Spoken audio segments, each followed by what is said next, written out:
Hello guys, నేను night second షోకి mass జాతర మూవీ అయితే చూసాం. మూవీ టాపిక్లోకి వెళ్ళే ముందు please subscribe my channel. Movie విషయానికి వస్తే యాక్చువల్లీ మూవీ 31st రిలీజ్ అని చెప్పారు, కానీ బాహుబలి మూవీ ఎఫెక్ట్ వల్ల ప్రీమియర్స్ అయితే వేసుకున్నారు. 31st నుంచి రిలీజ్ చేస్తున్నారు. కానీ ఏ మాటగా భయ్య రవితేజ అన్న యాక్టింగ్ అయితే ఇచ్చి పడేశాడు.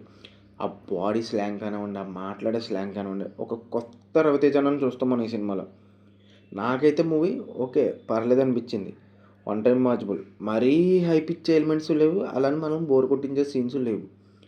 నాకైతే కొన్నిసార్లు అక్కడక్కడ క్రాక్ సినిమా చూసినట్టు అనిపించింది.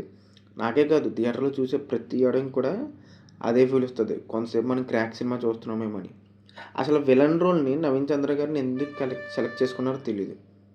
అసలు ఇంకొంచెం బెటర్గా చూపించచ్చు ఆయన పోర్షన్ని. కొన్ని పోర్షన్స్ బాగున్నాయి, కానీ అంత ఇంపాక్ట్ అయితే లేదు. శ్రీలీల యాక్టింగ్ అయితే గుడ్. తనకు కూడా కొత్త శ్రీలీలను చూస్తాం మనం ఈ సినిమాలో. భీమ్స్ గారు బీజిఎం అయితే అంతగా అనిపించలేదు భయ్య. అసలు ధమాకా చేసిన వండర్సే మళ్ళీ చేస్తుంది అనుకున్నాను ఈ సినిమాలో కూడా. But I disappointed. సాంగ్స్ కూడా అంత ఇంపాక్ట్ ఇవ్వలేదు.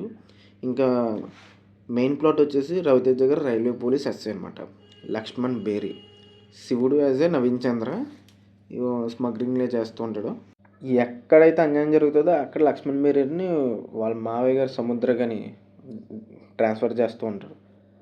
అయితే నీకేంట్రా పని ఊర్లో, నీకు రైల్వే స్టేషన్లో వస్తేనే నీ సాల్వ్ చేసుకొని చెప్పి ప్రతి ఒక్కరు అంటారు. అసలు రైల్వే స్టేషన్లో ఏం జరిగింది, అక్కడ నవీన్ చంద్రకి రవితేజ గారికి ఫేస్ ఆఫ్ ఎలా అయింది అనేది మీరు థియేటర్లో చూసండి. ఈ వీక్లో ఫ్యామిలీతో కాసేపు ఎంటర్టైన్ అవ్వచ్చు అనే సినిమా అయితే నేను అన్డౌటెడ్లీ మాస్ జాతర అని చెప్తా.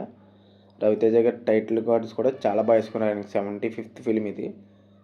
మనం మళ్ళీ వన్స్ కిక్ సినిమాలో రవితేజ గారిని అయితే కన్ఫామ్గా చూస్తాం. అంత ఆయన యాక్టింగ్ అయితే అంత ఇచ్చారు. రాజేంద్ర ప్రసాద్ గారు ఉన్న సపోర్ట్ చాలా బాగుంది. మీరు కూడా మూవీ చూసి మీ ఒపీనియన్ అంటూ చెప్పండి. సైనింగ్ ఆఫ్, సినిమాల ప్రేమికుడు.